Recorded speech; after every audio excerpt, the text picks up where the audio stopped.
il est assez facile pour le coup, monsieur le maire, de taxer l'opposition soit de démagogie ou soit de facilité. Vous avez même employé un terme qui, moi, ne m'a pas du tout plu, et je vous le dis droit dans les yeux, c'est le terme d'irresponsable.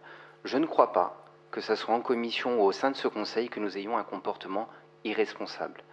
J'avoue que ce terme me déplaît et absolument pas conforme à la réalité. Deuxièmement, vous avez pu dire tout à l'heure en reprenant monsieur Chapuis que finalement les 35 ETP ce n'était qu'un gel de poste. C'est faux. C'est faux, c'est dans votre document comptable. Il y a des créations de postes gelées, mais il y a également des fins de CDD, c'est marqué dans votre document comptable, vous pourrez le lire, ça a été présenté en commission et ça avait été présenté dans le cadre des orientations budgétaires, et c'est pas quelque chose que j'invente puisque ça avait été dit la dernière fois. Qu'après il y a un impact qui soit moindre sur les services en raison d'une réorganisation, en raison de doublons de postes, peut-être, mais on ne peut pas non plus, quand M. Chapuis dit qu'effectivement il y a ces 35 ETP, ça avait été mentionné. Par rapport à la Zélo, idem, toujours comme un certain mépris en disant vous surfez sur les peurs ou je ne sais quoi. Non, il y a des attentes légitimes, il y a des inquiétudes. Les inquiétudes, ce n'est pas nous qui les avons exprimées, elles ont été relayées dans la presse, ce n'est pas nous qui les avons relayées, et sauf erreur de ma part, vendredi, effectivement, on n'a pas eu les infos nécessaires et on les a eues au dernier moment, ce qui génère forcément peut-être de l'incompréhension dans un premier temps et dans un second temps, ce qui génère effectivement des inquiétudes par rapport à la régie et par rapport à la Zélo. Qu'on nous dit, oui, la Zelco était plutôt bien gérée, nous avons repris, mais on va peut-être attendre de voir un petit peu.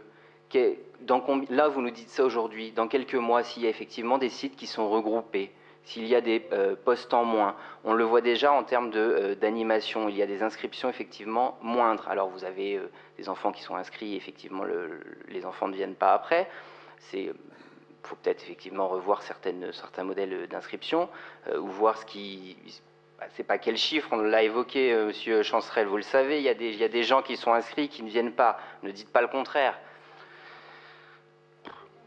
Peu importe. Dès qu'on dit quelque chose qui vous déplaît, forcément c'est qu'on ment, c'est qu'on est démagogue. Ben non, je crois pas, et je crois pas avoir un comportement effectivement irresponsable. On peut ne pas être d'accord sur les orientations budgétaires, on peut ne pas être d'accord effectivement sur le budget, mais je ne crois pas que tout ce qu'on dit est faux ou effectivement irresponsable. En tout cas, concernant la Zélo, j'ai les mêmes inquiétudes que monsieur Chapuis. Je ne crois pas être irresponsable, et effectivement, j'attends un certain nombre d'éclaircissements sur les éventuels sites regroupés, les éventuels sites fermés. Si vous nous dites, aujourd'hui, c'est M. Montillot qui nous dit ça, il y a plus de 2 centres sociaux par QPV, contrairement à d'autres villes.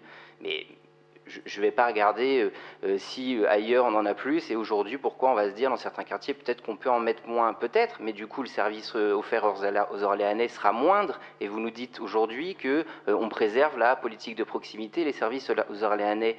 Mais alors, à ce moment-là, par souci de transparence, annoncez aujourd'hui lesquels peuvent être impactés. Ou alors, et avec ça, moi, j'ai pas de difficulté si vous nous expliquez en quoi et pourquoi, mais juste, on aimerait bien effectivement avoir un peu plus d'informations. Par rapport à l'investissement, je vais là également reprendre ce qui nous a été communiqué par vos services, tant en préparation de commission que pour la préparation du conseil précédent sur le DOB que sur le budget ce jour. Vous nous dites, je ne sais plus qui, monsieur le maire peut-être, ou monsieur Montillot, je ne sais plus, on a doublé en termes d'investissement. Alors moi, je vais reprendre par année, donc 2001-2007, 2008-2013, 2014-2019 et à partir de 2020. Si j'enlève la part via la contribution à Orléans Métropole, puisque quand je parle d'Orléans Métropole, et notamment de la dette d'Orléans Métropole, on me dit, mais ici on est à la mairie. Ben, je vous rejoins, mais alors à ce moment-là, pourquoi on parle de ce qui a été financé par la ville au sein d'Orléans Métropole? À ce moment-là, il faut aussi parler de l'endettement d'Orléans Métropole et l'impact que ça sur les Orléanais. On nous donne une dette de 730 € par habitant, oui, au niveau de la ville, mais quelle est la dette des Orléanais si on comprend la dette d'Orléans Métropole? Moi, si j'enlève l'investissement réalisé via Orléans Métropole, je suis désolé de vous dire, il y a peut-être des explications, ce n'est pas un reproche autre, mais c'est un constat. l'investissement fait depuis quelques années est inférieur aux deux strates précédentes et non supérieur. Voilà les observations que je souhaitais faire.